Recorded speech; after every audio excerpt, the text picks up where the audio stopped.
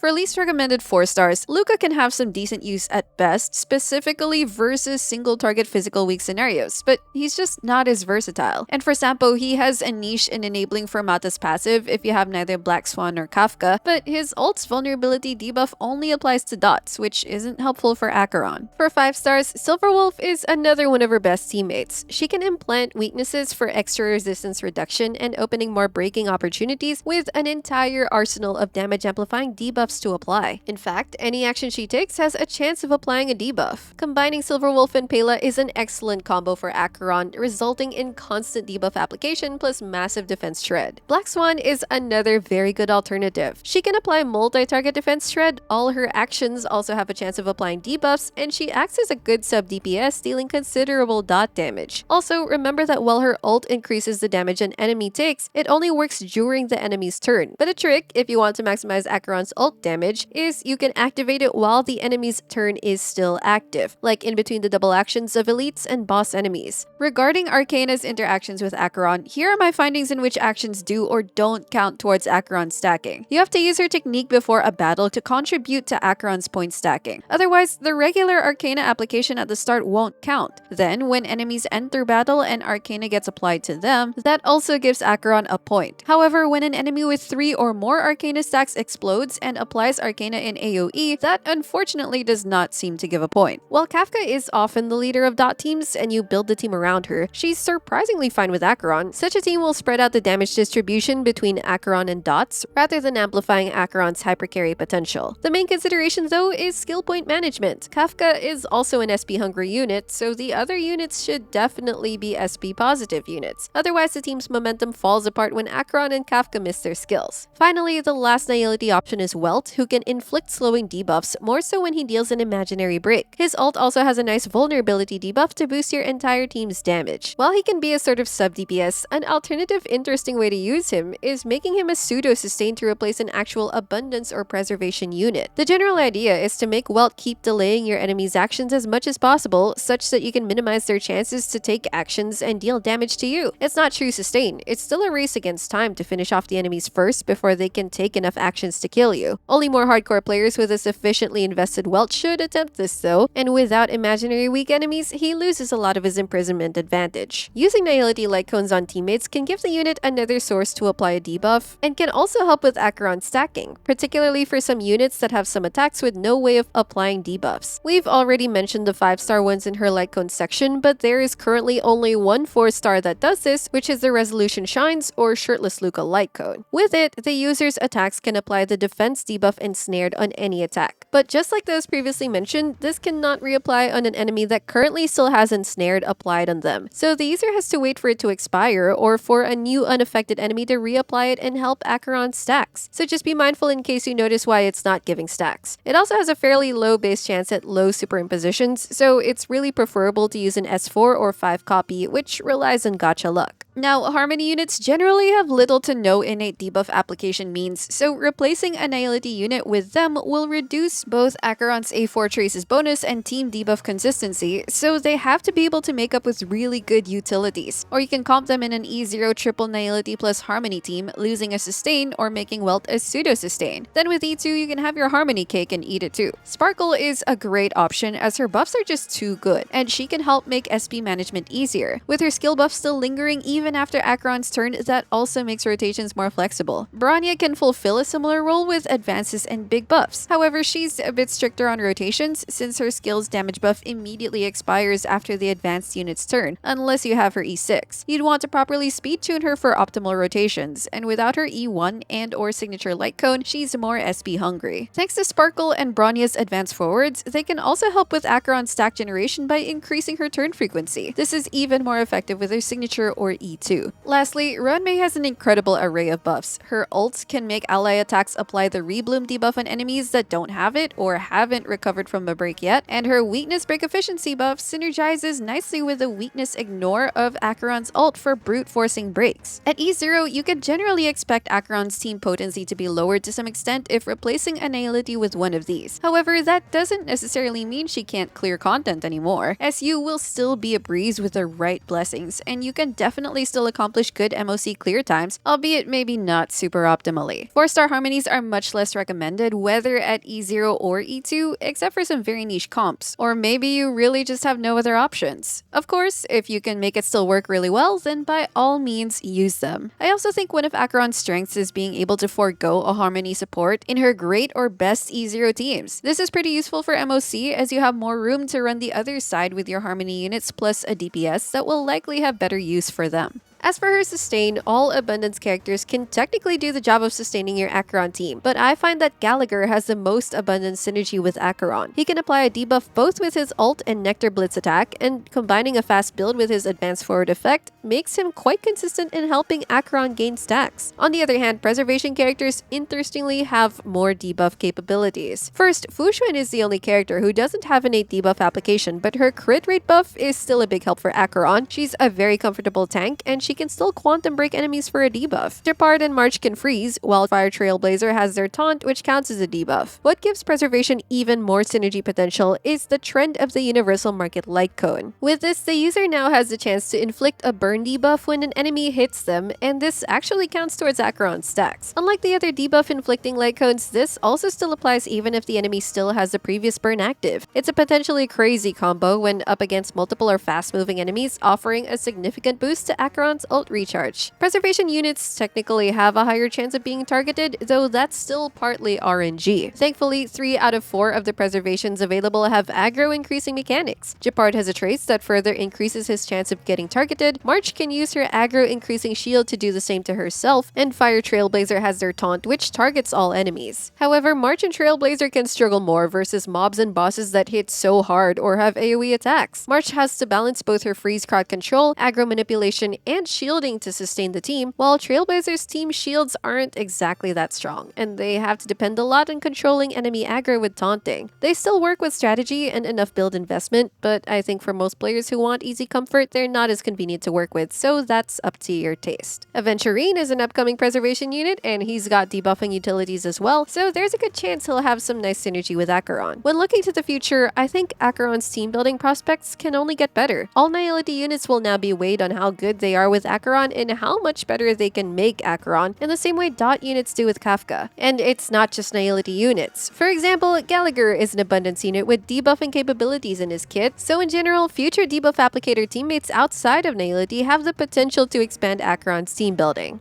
Finally, some quick observations about Acheron's auto-battle behavior. She will use her skill as long as SP is available, but she also uses her ultimate ASAP when she gets 9 ult points. As such, it doesn't really care about the nuances of being able to store some excess points and can lead to worse setups, like not allowing a teammate to apply an important debuff or buff first before using her ultimate in order to maximize her damage. That's pretty much the biggest concern I noticed, and for resource farming, it's totally fine. As long as she follows proper team building considerations to apply debuffs consistently, plus with very good sustain capabilities, then it'll function and generally clear most basic content. But obviously, putting that auto behavior through MOC, Pure Fiction, and Gold and Gears, even if it can sometimes be technically cleared, just won't be as efficient due to missing the best possible setups for her ultimate. And that's it for this Acheron guide. She's just such an intense character that takes everything from 0 to 100 with her abilities, animations, and even her trailers, so I'm curious to know if you pulled for her and what you think about her so far. If this video helped you out, don't forget to leave a like, subscribe to my channel if you haven't already, and I will see you all soon. Take care!